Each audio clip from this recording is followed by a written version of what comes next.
এবার শিক্ষার্থীদেরকে এই মেসেজটাই দেব যে এটা কেবলমাত্র নির্বাচন না, এইটা আপনাদের প্রকৃত বন্ধুদেরকে নিয়ে আসার আপনাদের একটা আন্দোলন, এইটা আপনাদের অধিকার প্রতিষ্ঠার আন্দোলন। এই ডাকসুকে যদি ম্যানিপুলেট করা হয় বা এই ডাকসুকে যদি বানচাল করে দেওয়া হয়, তাহলে আপনাদের অচিরেই আবার গেস্ট রুম গণধর্মে দিতে। আপনারা যদি না চান নতুন করে আর দাস হতে, গোলাম হতে, নতুন করে গেস্ট রুম গণধর্মে যদি আপনারা ফিরতে না চান, তাহলে এটাকে শুধু নির্বাচন আর উৎসব না ভেবে এটাকে আপনাদের সেই ভবিষ্যতের যে অধিকারের যে আন্দোলন, সেই আন্দোলন হিসেবে আপনারা দেখেন। আমি আপনাদের উপরেই দায়িত্ব ছেড়ে দিলাম, আপনারা একটু দেখেন যে কারা আসলে খাওয়াচ্ছে, এই উপঢৌকন দিচ্ছে, এই কাজগুলো করতেছে। এই ঢাকা বিশ্ববিদ্যালয়ের মতো একটা জায়গায় আমি মনে করি যে অবশ্যই বিশ্ববিদ্যালয়ের শিক্ষার্থীদের জন্য যারা কাজ করেছেন, লড়াই সংগ্রাম করেছেন, তাদের অধিকার প্রতিষ্ঠার জন্য ফাইট করেছেন, শিক্ষার্থীরা তাদেরকে মূল্যায়ন করবে।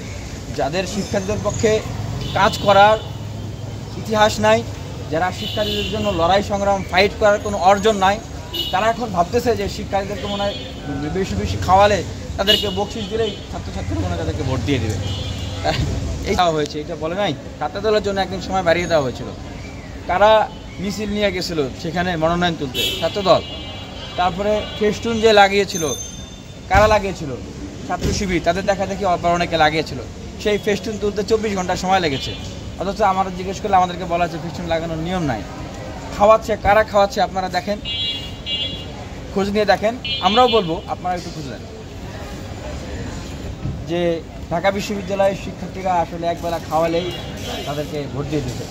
আমি তো বললাম যে ভাই বোনদেরকে বলবো যে কোনো বড় আপু ভাইয়া যদি খাওয়ায়, বকশিস দেয়, আপনারা এটা নেবেন, খাবেন, কিন্তু ভোট দেওয়ার সময় যাদেরকে প্রকৃত অর্থে আপনাদের যোগ্য মনে হয় যে আপনার এই আমানতটা যিনি সুরক্ষিত রাখবে, আপনার জন্য কথা বলবে, কাজ করবে, বিশ্ববিদ্যালয়ের উন্নয়ন করবে, ভোটটা তাকিয়ে দেবেন।